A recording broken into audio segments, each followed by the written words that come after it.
ఏపీలో త్వరలో జన్మభూమి కార్యక్రమం ప్రారంభం కాబోతోంది. అయితే ఈసారి జన్మభూమి 2గా చెప్తున్నారు చంద్రబాబు. టీడీపీ పొలిట్ బ్యూరో సమావేశంలో సీఎం చంద్రబాబు వెల్లడించారు. 5 ఏళ్ల పాటు దోపిడీకి గురైనటువంటి ఆంధ్ర అభివృద్ధికి దాతల భాగస్వామ్యం అవసరమన్నారు చంద్రబాబు. ప్రజలు ఎన్ఆర్ఐలను భాగస్వామ్యం చేయాలని నిర్ణయం తీసుకున్నారు. మంత్రులతో చర్చించి జన్మభూమి కార్యక్రమాన్ని మళ్లీ ప్రారంభించబోతున్నట్లు సూచనప్రాయంగా చెప్పారు చంద్రబాబు. ఇక ఏపీ అభివృద్ధిపై ఇప్పటికే కలెక్టర్లకు స్ట్రిక్ట్ వార్నింగ్ ఇచ్చారు. ప్రతి ఒక్కరి పనితీరుపై మానిటరింగ్ ఉంటుందన్నారు సీఎం.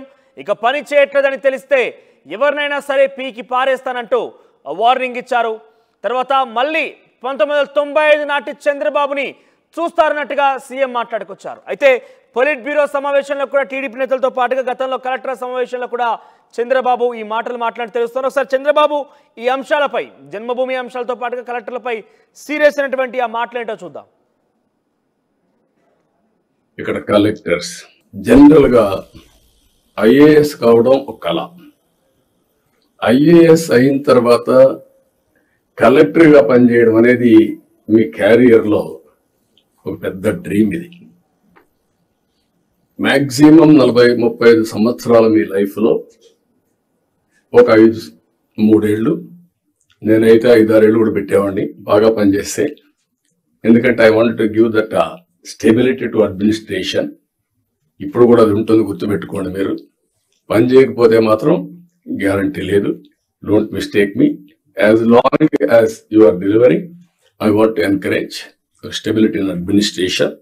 అదే సమయంలో ఈ 3 సంవత్సరాల నుంచి 5-6 సంవత్సరాల్లో మీరు చేసే పని, మీరు కలెక్టర్స్ గా ఉన్నారు, మీ జీవితంలో మీకు ఎప్పుడూ గుర్తుండే ఒక బెస్ట్ డేస్. ఈ విషయం ఆల్ కలెక్టర్స్ గుర్తుపెట్టుకోవాలి.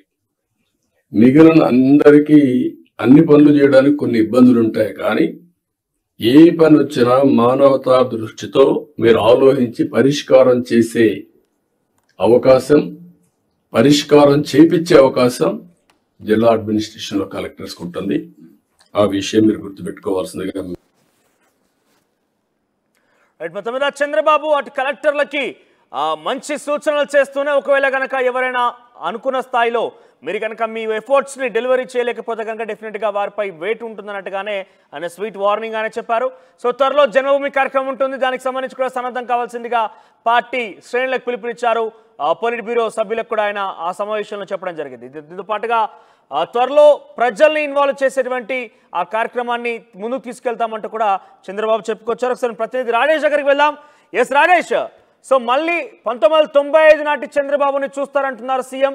జన్మభూమి కార్యక్రమానికి 2.0 అంటే ఏదైతే రెండోసారి జన్మభూమి కార్యక్రమాన్ని ఆయన శ్రీకారం చుట్టబోతున్న నేపథ్యంలో ఆ టీడీపీ కావచ్చు, ప్రజా అభిప్రాయం ఏ రకంగా ఉంది? ఎందుకంటే ప్రజల ఇన్వాల్వ్మెంట్ చాలా కీలకంగా ఉంటుంది ఇందులో. ఖచ్చితంగా 1995లో మొదటిసారి ముఖ్యమంత్రి నారా చంద్రబాబు నాయుడు జన్మభూమి అనే ఒక వినూత్న కాన్సెప్ట్ని అప్పట్లో తీసుకొచ్చారు. ఈ కాన్సెప్ట్లో ప్రవాసాంధ్రులు అంటే ఎన్ఆర్ఐల్ని భాగస్వామ్యం చేయడం, సొంత భూమి అంటే పుట్టిన ప్రాంతానికి, పుట్టిన రాష్ట్రానికి ఎంతో కొంత సాయం చేయాలి, ఎంతో కొంత అభివృద్ధికి తోడ్పడాలనే నినాదంతో జన్మభూమి అనే కాన్సెప్ట్ని అప్పట్లో తీసుకొచ్చారు. అయితే ఆ కార్యక్రమం విజయవంతమైంది. దేశంలో చాలా రాష్ట్రాల్లో ఈ రోల్ మోడల్గా తీసుకున్నాయి. ఈ నేపథ్యంలో ఇప్పుడు మరోసారి నవ్యాంధ్రప్రదేశ్ ఇప్పుడు కొంత ఆర్థికంగా అనేక రంగాల్లో వెనకబడి ఉంది కాబట్టి 5 ఏళ్లుగా గత ప్రభుత్వం అనేక రంగాల్లో అనేక విధాలుగా నష్టపరిచిందనే భావన వ్యక్తం చేస్తున్నారు. కాబట్టి ఇప్పుడు మరోసారి జన్మభూమి కార్యక్రమాన్ని అమలు చేయాలని చంద్రబాబు నిర్ణయించుకున్నారు. దానిలో భాగంగానే నిన్న మంగళగిరిలోని పార్టీ కార్యాలయం జరిగినటువంటి టీడీపీ పాలిట్ బ్యూరో సమావేశంలో జన్మభూమిని తిరిగి ప్రారంభించాలి, దానికి జన్మభూమి 2.0గా పేరును కూడా నామకరణం చేశారు. త్వరలోనే దీన్ని ప్రారంభిస్తామని చంద్రబాబు అయితే చెప్పారు. పోలిట్ బ్యూరో సభ్యులతో చెప్పారు. త్వరలోనే రాష్ట్ర వ్యాప్తంగా టీడీపీ శ్రేణులు ఈ కార్యక్రమంలో పాల్గొనే అవకాశం అయితే కనబడుతుంది. ముఖ్యంగా ఆంధ్రప్రదేశ్ ప్రస్తుతం కొంత నిధుల విషయంలో కానీ లేకపోతే ఆర్థికంగా కొంత ఇబ్బందులు ఎదుర్కొంటున్న ఇలాంటి తరుణంలో రాష్ట్రం అభివృద్ధి చెందాలంటే జన్మభూమి లాంటి కాన్సెప్ట్ని తీసుకొచ్చి ప్రవాసాంధ్రులు అంటే ఇతర దేశాల్లో ఉన్నటువంటి ప్రవాసాంధ్రుల్ని, ఎన్ఆర్ఐల్ని భాగస్వామ్యం చేసి ప్రతి జిల్లాలో, ప్రతి మండలంలో, ప్రతి గ్రామంలో వాళ్ళ గ్రామానికి, వాళ్ళ మండలానికి, అక్కడ ఉన్నటువంటి ప్రాంతానికి అభివృద్ధికి వాళ్ళ సహాయం తీసుకోవడం, తద్వారా రాష్ట్రాన్ని, అన్ని ప్రాంతాలని అభివృద్ధి చేయాలని చంద్రబాబు భావిస్తున్నారు. అందుకే జన్మభూమి కాన్సెప్ట్ తీసుకురాబోతున్నారు.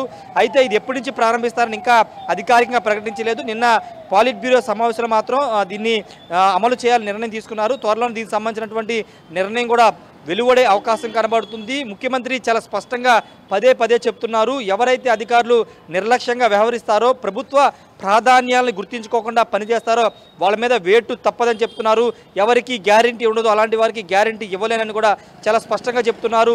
1995 నాటి ముఖ్యమంత్రిని చూస్తారంటూ ఇప్పటికే చంద్రబాబు చెప్తున్న నేపథ్యంలో అధికారులు కూడా జాగ్రత్తగా వ్యవహరించాల్సిన అవసరం ఉందని కూడా ఆయన ఆదేశాలు ఇస్తూ ఉన్నారు. ఆకస్మిక తనిఖీలు కూడా చేస్తారని మొన్న కలెక్టర్ల కాన్ఫరెన్స్లో కూడా చెప్పారు. 95లో ఏ విధంగా అయితే ఆకస్మిక తనిఖీలు చేశారు, ఎక్కడ రాష్ట్ర వ్యాప్తంగా ఏ విధంగా పర్యటన చేశారు, అదేవిధంగా ఇప్పుడు పర్యటన కూడా చేస్తారని చంద్రబాబు చెప్తున్నారు. కాబట్టి ఒకసారి మనం 95లో చూస్తే కనుక అప్పుడు చంద్రబాబు నాయుడు అనేక ప్రాంతాలు తిరిగేవారు, ఆకస్మిక తనిఖీలు చేసేవారు, పని చేయని అధికారుల మీద అక్కడే సస్పెన్షన్ వేసేవాళ్ళు. ఈ నేపథ్యంలో అదేవిధంగా ఇప్పుడు ఈ 5 ఏళ్ల కాలంగా ఖచ్చితంగా అదేవిధంగా పాలన చేయాలని చంద్రబాబు నిర్ణయించుకున్నారు. ఎక్కడైతే అధికారులు పనిచేయరో వాళ్ళని తప్పించి సస్పెండ్ చేసే అవకాశం కూడా ఉందని తెలుస్తుంది. ఏదేమైనప్పటికీ జన్మభూమి 2.0 అయితే త్వరలో రాబోతుంది. వాటితో పాటు పనిచేయని అధికారులు కూడా చంద్రబాబు చాలా స్వీట్ వార్నింగ్ ఇస్తున్నారు. పని చేయకపోతే పక్కన పెట్టేయడమని చంద్రబాబు అయితే చెప్తున్నారు. మనోజ్. రైట్ రాజేష్. సో మొత్తం మీద త్వరలో ఏపీలో జన్మభూమి 2 ప్రారంభం కాబోతోంది. అయితే ఈ విషయాన్ని టీడీపీ పొలిట్ బ్యూరో సభ్యుల సమావేశంలో చంద్రబాబు వెల్లడించారు. దీంతో పాటుగా కలెక్టర్లకు కూడా ఆయన ఒక సూచనతో పాటుగా మంచి సలహాతో పాటుగా స్వీట్ వార్నింగ్ కూడా ఇచ్చారు. అయితే ప్రజలు ఎన్ఆర్ఐల్ని ఇన్వాల్వ్ చేసి జన్మభూమి కార్యక్రమాన్ని ముందుకు తీసుకెళ్లే విధంగా గతంలో మాదిరిగానే ముందుకు తీసుకెళ్తామన్నారు. ముఖ్యంగా పుట్టిన గడ్డకి రుణం తీర్చుకునేటువంటి అవకాశం ఈ కార్యక్రమం ఉండబోతోంది. గతంలో కూడా చాలా సక్సెస్ఫుల్గా ముందుకు తీసుకెళ్లాము, ఇప్పుడు కూడా తీసుకెళ్తామన్నట్టుగా చంద్రబాబు ధీమా వ్యక్తం చేస్తున్నారు. అయితే దీనిపై ప్రజలు ఏ రకంగా రియాక్ట్ అవుతారు? మరి అనుకున్న స్థాయిలో ప్రస్తుతం అటు ఆంధ్రప్రదేశ్ కూడా అప్పుల్లో ఊబిలో కూరుకుపోయినట్టుగా ఇప్పటికే చంద్రబాబు ప్రకటించేశారు. మరోవైపు 5 ఏళ్ల అభివృద్ధికి మొత్తం కూడా ఆటంకం కలిగింది, ఏం చేయలేకపోయామంటూ కూడా ఆయన చెప్తూ వచ్చారు. అయితే ఈసారి మాత్రం జన్మభూమి కార్యక్రమం ద్వారా, ప్రభుత్వం తీసుకొచ్చే కార్యక్రమాల ద్వారా ఆంధ్రప్రదేశ్ని అభివృద్ధి పదంలోకి ముందు తీసుకెళ్తామంటే ఒక ధీమాతో ఆయన వ్యక్తం చేస్తున్నారు. చూద్దాం ఎంత మేరకి ప్రజల నుంచి ఆ రెస్పాన్స్ వస్తుంది, ఎన్ఆర్ఐ నుంచి ఏ రెస్పాన్స్ వస్తుందో మాత్రం చూడాల్సిన అవసరం అయితే ఉంది.